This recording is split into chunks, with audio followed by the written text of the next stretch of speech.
За энэ онцгой татварын асуудлыг бол яг энэ орж ирж байгаа хэлбэрийг бол дэмжиж байгаа. Энэ бол Евразийн хэлтсээрээр гайлын татвар ногдуулдаг байсан дүнтэй тэнцэх хэмжээний онцгой албан татварыг тогтоож байгаа. Тэгэхээр энэ бол улсын төсөвт ордог орлогыг бол алдахгүй, нэг талдаа тамхины үнийг хит бууруулахгүй гэсэн юм бодлого учраас энийг бол дэмжиж байгаа. Гэхдээ нэг асуудал байгаа даа л да. Хамрын тамхиг онцгой албан татвараас чөлөөлнө гэдээ ингээд заасан. Энэ заалт авч хаяагүй мөртлөө одоо яг тэр гайлын татварын оронд онцгой албан татвар руу ороод ирчихэр энэ чинь хуулийн зөрчилтэй болчихж байгаа юм биш үү? Энийг нэгдүгээрт нэг тайлбарлаад өгөөч. Хоёрдугаарт энэ одоо хосолсон онцгой албан татвар гэдээ яриад байгаа. Нэг талдаа тоош хэрхэгдэн ногдуулна, нөгөө талдаа үнийн дүнд ногдуулна гэж байгаа. Тэгээ энэ гайлын татварыг хөрвүүлэхдээ яг аль нэгээр нь болохгүй байна уу? Энийг хостуулж иж заавал тэр дүн нь таарад байгаа юм уу? Яагаад заавал хосолсон гэдэг байгаа? Энэ хосолсон онцгой албан татвар ногдуулж байгаа арга хэлбэрүүдээ нэг тодорхой нэг тайлбарлаад өгөөтгөөч. Гуравдугаарт засгийн газраас өргөн мэдүүлсэн тамхины тухай хууль байгаа. За номин чимэг нарын өргөн мэдүүлсэн тамхины тухай хууль байгаа. Одоо энэ гайлын татварыг онцгой албан татвар болгож байгаа хууль байгаа. Энэ гурван хууль хэрвээ ямар нэгэн цаг хугацаанд давхцах бол яг нийт гарах үр дүнгийн ер нь яаж шийдэхэр байгаа вэ? Өнөөдрийнхөг бол шууд ойлгож байгаа. Гайлын татварын хэмжээгээр шууд онцгой албан татвар ногдуулж байгаа учраас энийг зарчмын хувьд дэмжиж байгаа. А нөгөөдүүлийн хуультай орж ирэхээр энэ онцгой албан татвар чинь ер нь юу болж хувирах уу? Энэ ирээдүгөө ер нь харж гинэ үү? За 3 дугаарт ер нь энэ тамхины хамгийн хортой гэдэг зүйлийг бол никотин л гэж байгаа. За энэ никотин бол тэр бүх төрлийн тэр веб, мэп, янз бүр дүнсэн тамхинд байдаг зүйл гэж ойлгож байгаа. Энэ никотин чи одоо өөр хэлбэрлөө шилжээд чихэр гаанд орж ирээд ялангуяа залуучууд хүүхдүүдийг маш ихээр одоо уруу татж байна гэж яриад байгаа. Тэгэхээр энэ чихэр гаанд онцгой албан татвар ногдуулах уу? Тэрний никотинд ногдуулах уу? Миний хувьд зүгээр барьж байгаа байр суурь бол яг тэр никотинд нь бол онцгой албан татварыг тусгаалan хувь ногдуулах нь зөв байхаа гэж ингэж бодож байгаа. Тийм учраас одоо бол тамхи никотинтэй чихэр гаа энэ төр бол эцсийн үр дүндээ бол ялгаагүй хүмүүсийг уруу татдаг юм, ялангуяа залуу үеийг уруу татдаг юм бүтээгдэхүүн болцсон юм байна. Энэ талаар ямар бодлого барьж байгаа вэ гэсэн ийм асуултанд хариулж өгөөч.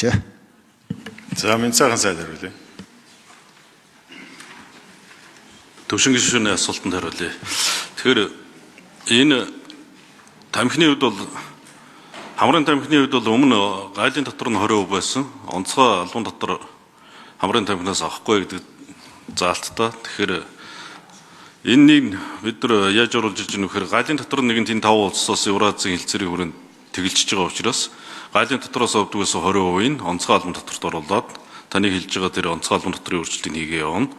За ер нь хоссон татвар гэдэг дээр юу хэлж байгаа нөхөр энэ дэлхийн нийтрэл ер нь бол нэг 63 оронд хэрэгэлдэг юм байна. Манайдар их ч гэсэн хэрэглээ явж байгаа онцгой албан татвар дээр жишээлбэл асуудлын автомашин дээр цилиндрээс нь болно үнийн дүнгээс нь цилиндрийн одоо моторын хэмжээнээс нь болно үнийн дүнгээс нь аваа явж байгаа. Тэгээ яг энэтэй адилхан тамхин дээр бид нар онцгой албан татвараа 30% авна. За тэгээд тоо ширхтээр нь мөн нэг ширхтээр 836 төгрөг гээд задгаа дүнсэн тамхин дээр 1 кг дээр 3130 явна. За энэ яагаад ийм бодлогод явж байгаа нөхөр дэлхийн эрүүл мэндийн байгууллага тамхины хяналтын суур конвенцэд Монгол улс 2003 онд нэгдэж орсон. За гол барьж байгаа бодлого бол татварыг өсгөх замаар тамхины хэрэглээг бууруулна гэж байгаа.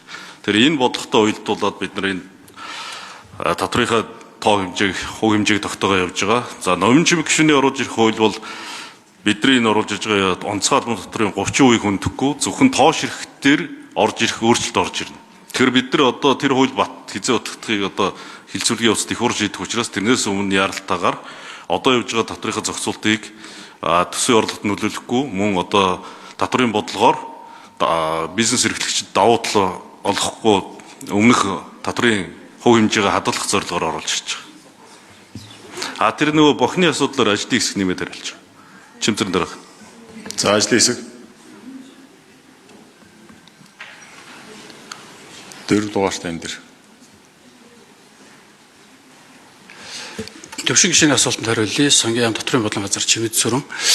За тэгэхээр энэ удаагийн онцгой албан татврын тухай хуулинд нэмэлт өөрчлөлт оруулж байгаа асуудал бол зөвхөн гайлын татварыг Евразийн төр хэлцээртэй холбоотой тэгэлсэнтэй холбоотой түүнийг болиулаад тэглээд тэгээд онцгой албан татвараар гайлийн дээр 30% онцгой албан дотороор нөхөдтэй холбоотой зөвхөн зохицуулалт бол энэ хуулийн зохицуулалтаар орж ирж байгаа. Новин чимэг гишүүнээр ахлуулсан гишүүдийн санаачилсан хуулийн дээр төрний хэлсэн тамхины хоруу чанартай холбоотой зохицуулалтын асуудал нь бол тэр хуулийн дээр орж учраас энэ засгийн газраас өргөн барьсан хуулийн дээр бол энэ асуудал хөндөгдөг байгаа гэж хэлэх.